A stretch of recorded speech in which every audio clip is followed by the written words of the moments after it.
The clue is in the name.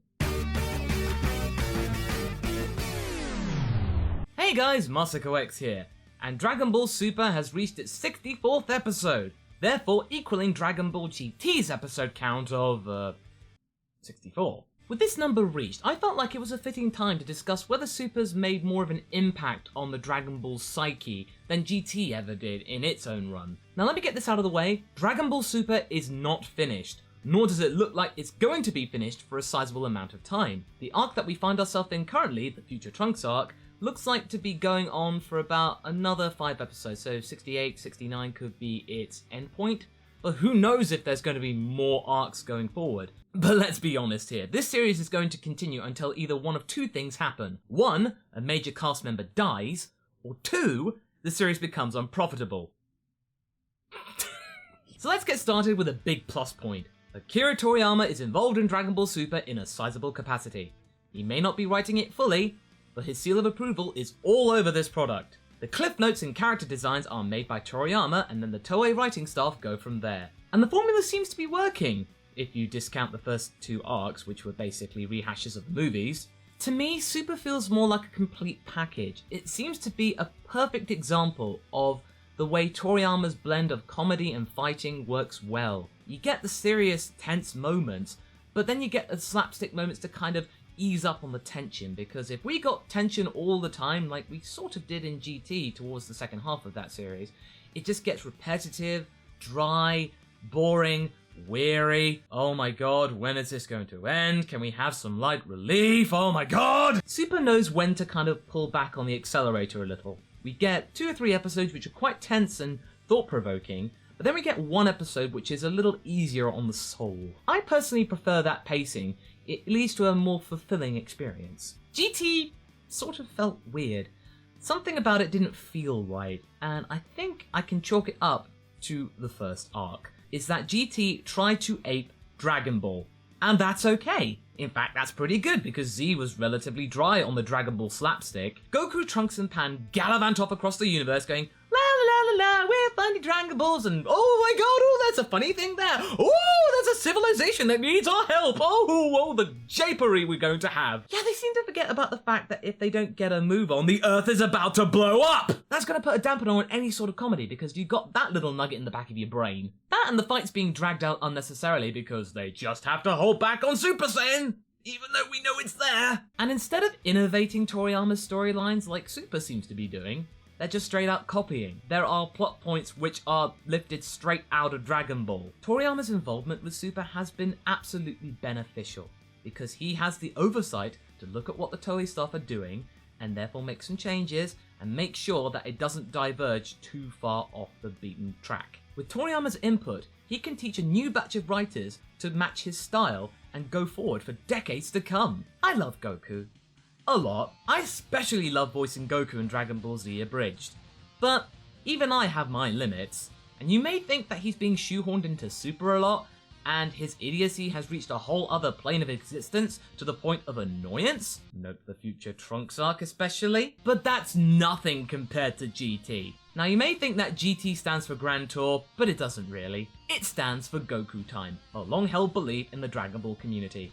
And it makes sense. In all of the arcs, Goku is the linchpin. Yeah, Pan and Trunks were involved quite significantly in the first arc, only the first arc, mind you, but as the villains get stronger and stronger, their powers pale in comparison to Goku's, and it's up to Goku to go, basically no one else can do anything, so it's all up to me. That compromises Toriyama's ability to write compelling side characters, in that the side characters in GT basically do not exist, or at least meaningfully. Thankfully, Vegeta makes a meaningful appearance in the second half of GT, and the side characters do get to do a little bit of sparring with the Super 17 Hell arc. Oh yeah, and being zombies to baby. Yeah, that's meaningful character development. Now, Super does fall foul of that similar trait in that Goku and Vegeta are the main focus, but their side characters do much more. Especially Bulma. Whilst the others are fighting, she's gathering information, or helping them fix the time machine, or sassing up to Beerus, standing up to a god. That's pretty badass. Then you got Kid Trunks actually growing up because of his future self giving him a kick up the arse. His future self himself, one of the most popular characters from Z, makes an appearance in Super. People have been craving for it, now they get it. And his character development has been astronomically brilliant. Gohan's evolution from fighter to father. You may not like it, but I think it's a really bold move on Toei's part. Peel off Shu and Mai. I thought they were shoehorned characters in the Battle of Gods movie, but you know what?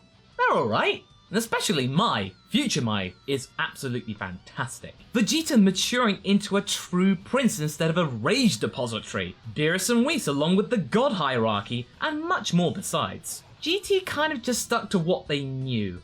There's far less memorable plot points in GT, other than Super Saiyan 4 and the Evil Dragons. Those elements were cool. Maybe I should make a video about ways GT could have been improved. Speaking of Beerus and Whis, with their introduction, the scope of Dragon Ball has been infinitely expanded. We now have multiple universes to discover. GT kind of just trudged along with the same old story and formula, aside from it being on different planets, mixed with tired transformations and rehashed plots. Now we have 11 other universes in Super, the potential is now limitless. We've just seen a taster of that with the Universe 6 arc, Zamasu being from Universe 10. Where can it go? This is fascinating for us Dragon Ball fans. We've been craving for new stuff for about 20 years now, and now Toei has given us that.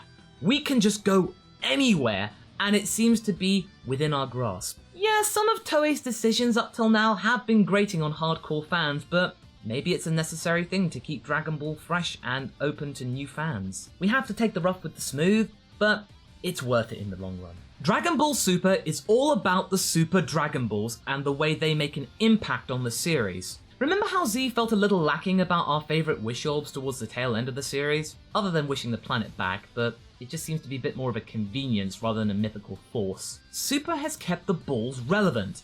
Much more relevant. Thanks to the Super Dragon Balls, Shampa's Earth got revived, and Zamasu's plan was put into full motion. Without these balls, both arcs would have been totally different, or non-existent. Yeah, GT did dabble in the whole experimentation with Dragon Balls. I mean, we had the Black Star Balls, and the Evil Dragons, and the fact they got corrupted. That was interesting, but the execution was just really lacking. That being said, both series did improve on the second half of Z. GT does have the upper hand on animation. It feels a lot more on model than Super does, but let's be honest here. That's because GT came right after Z. The expertise was fresh, and it was right there for the picking.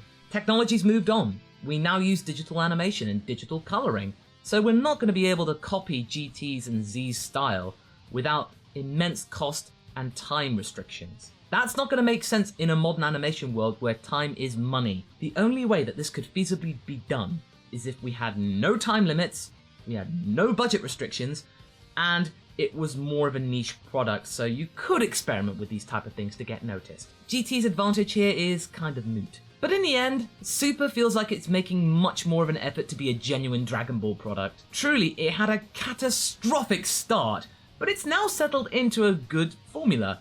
It feels much more developed, and really, they should have just started Super at episode 28, with the two movies being a TV special. Some Western fans may not like the new humour, or they may think it's weird, or they may think it's different to what they know from Z. This is what Toriyama made. If you go back and actually watch the original Dragon Ball, Super feels like it's actually harking back to that, but then going forward with something new, innovating, whereas GT just copied. Super is new. It feels new, but it also feels familiar. If you were to ask me, now or in the future, if Dragon Ball Super was canon, I would gladly say, yeah, it is. So those are just my thoughts about why Super is better than GT so far.